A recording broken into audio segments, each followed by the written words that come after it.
নাগরিক, আমি ভোট দিই, তবে আমার ভোট আমার তার পরিবর্তন আমাকে নিতে হবে।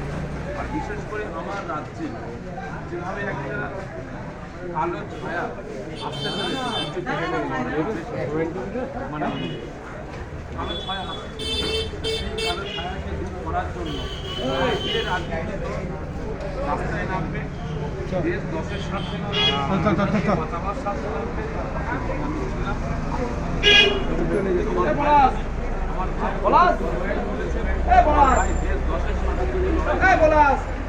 সমাজের সাথে লড়াই করেন, অসহায় গরিবদের সাথে লড়াই করেন।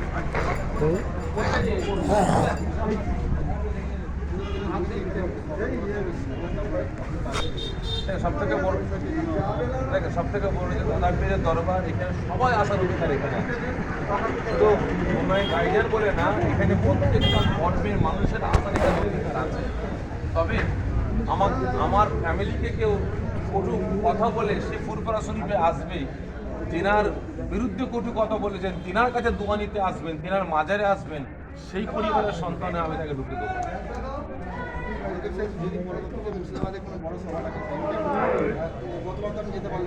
অবশ্যই আমি এই ভাষায় কথা বলতে চাই। অবশ্যই মসজিদ হলে মসজিদ তো শুরু হবে, অবশ্যই আমি যাবো। কারণ সব থেকে বড় জিনিস, আমি খুবই খুশি হয়েছি, আমি ভাইজানের পাশে আমি ছিলাম, আছি, থাকবো, আমি ওয়াদাও করেছি।